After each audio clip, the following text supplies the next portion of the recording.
this, y'all. Exclusively interviewing Macklemore. And who is Professor Macklemore? Oh shit. You said who is Professor Macklemore? That was my first rap name when I was like 17 years old. I came up with the name in graphic arts class. We had this like superhero with no outfit. He had no logo or anything. We had to give him a name. I gave him the name Professor Macklemore.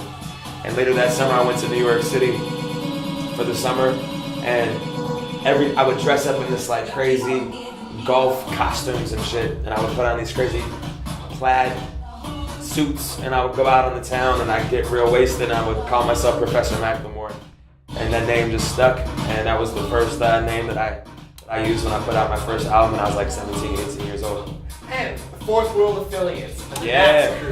Tell us about that. Yeah, man, those are my dudes. Those were the guys that I started rapping with. I talked about it tonight, actually. They were the first people that I really rocked shows with at all. Our first show was at the Purple Onion here in Vancouver, and that's been family for the last like over a decade. So Naps with Prev. Yeah, Victoria. Yeah, all those dudes. Prev, Zest, Wes, Sean, Dave. I call them by their real names and shit. You probably know is their rap names, but that's family. And on to your album Ben, when you first started. Tell us about that from Open Your Eyes. Open Your Eyes. That was the Professor Macklemore. That was I was young. I was probably 17, 18 years old when I made the majority of that music, and I was still in high school and living in my parents' crib, and that was when I really devoted myself to the craft and really wanted to put together a cohesive piece of music for myself and for the people that would inevitably listen to it. And then on to the Language of My World, and as well as the Unplanned mixtape, as well as Rehab with Ryan Lewis. Tell us about that. Yeah. Language of My World was 2005. That was a real personal album. Again, every time that I do a project, I want to embody who I am as a person and put that into the art. And that was the most important thing to me with that album, was just really to showcase who I was as a human being and what, my triumphs and my struggles, and putting it all into the music and being as honest and vulnerable as possible, and using that as the fuel to make a piece of art. And that's really been my formula for everything from when I was 17 years old to the present, is just being real and being genuine and being myself and putting that out to the people and hoping that it catches on and that it resonates.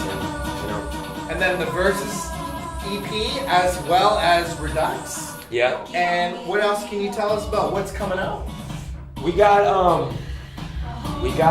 a full-length album coming out that we're working on right now. We'll be back in the studio tomorrow. It's gonna be more of just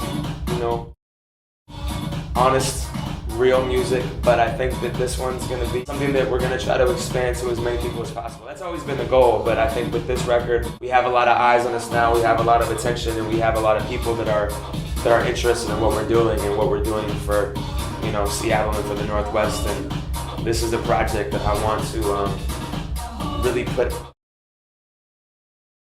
our region on the map. I think that we have that capability and we have that potential right now, and as long as we don't change the formula and just continue to make music that's real and that people connect with, then we're going to be straight.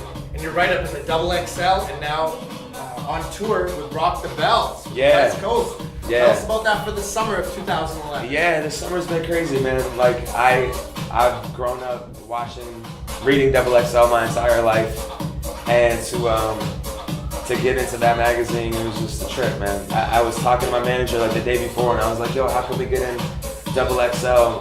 And he was like, okay, I'll call some people. And he hadn't even called anybody, just it happened to be the next day they hit us up. And, that was definitely a career milestone for sure. And then Rock the Bells was like, I didn't even know that Rock the Bells knew who we are.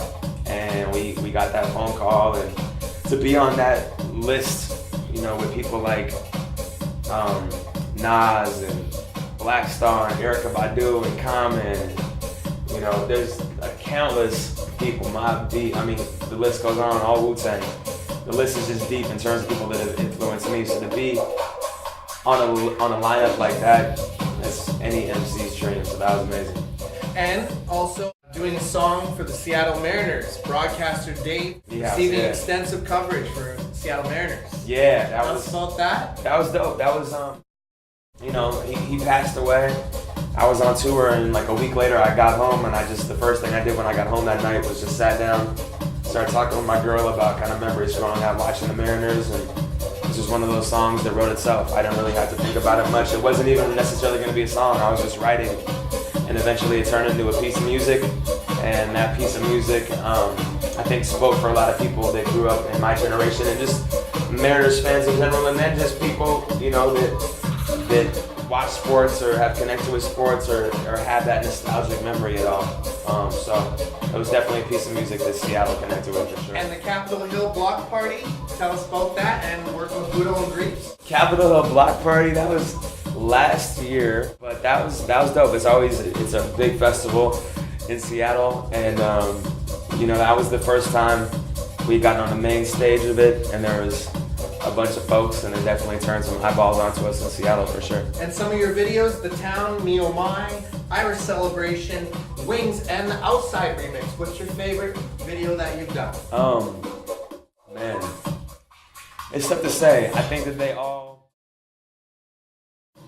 hit a different emotion in there. It's all a different song. It's like asking me to pick a favorite song out of those. I really can't pick a favorite one. I would say that the one that has had the most impact probably on people is Other Side. Wings is an amazing video. The Town captures something. I mean, My Oh My captures something. I think that all these pieces of art just aim to be a lens and capture something greater than itself, and that's just the moment. And I can't really pick a moment that is better than another one, but they've definitely all been really imperative in terms of giving the song's context and giving the people a visual. And what inspires you as Macklemore? What inspires me? I think, you know, anything in life can be a song, can be fuel to write. I think it's about being aware and just constantly kind of thinking about how to capture life, how to hit a perspective that other people are going to be like. You know, I feel the exact same way as that guy, just didn't have the tool to put it into words, and I think that as an MC, our job is to put those experiences, those human experiences that make us feel like a person, put that onto the paper and communicate that to the audience. So, you know, and also just being on stage, like one of my favorite things in the world is to perform. It's something that I take a lot of pride in, I put a lot of energy into. I always give it 100% when I'm up there, and to go to a place like Vancouver, Canada, or to go to, you know, the Midwest or the East Coast or wherever, you know, and to watch the crowds grow and to watch the people sing along with the words that you've written is a huge inspiration. And all the way back to Under the Volcano and now where you're at. Yeah. Tell us about it. Under the Volcano, yeah, that was what, like probably 6 years ago, maybe, something like that. Yeah, that was one of the first festivals I think I had ever done, and yeah, just a young cat coming up and got a chance to perform at a park in Vancouver, and yeah, I forgot about that. That was tight. And the biggest crowd that you've ever rocked, or the best tour? The biggest crowd, well, I performed in front of 40,000 people at the Mariners opening day, but that was just one song. They weren't really there for me. But last weekend actually was the biggest crowd. We performed in front of about 10 to 12,000 people in the Key Arena of Seattle, which is where the Sonics used to play. So and it was sold out. So that was above and beyond. And the best hip-hop memory you've been part of or contributed to? I would have to go with that. That was a trip. I mean, to walk out onto that stage and to have 10,000 people cheering for you, you can't get much better than that. Do you have anything to say to Canada? I fucking love Canada, man. It's once we get over that border's a bitch. But once we get over the border, people are super chill up here. The whole vibe. I mean, every time it trips me out when you're on the bridge going into the city. It's one of the most beautiful cities in the world, and I have the utmost pride for Seattle, Washington. But there's something about Vancouver's beauty that even trumps Seattle, and that's crazy to say because Seattle's, you know, up there in terms of beautiful cities. Vancouver's just got that skyline. It looks like some jets and shit. It's futuristic, all the condos, and then you have the water and the mountains. It's just a beautiful place. The people are great. The crowd's always...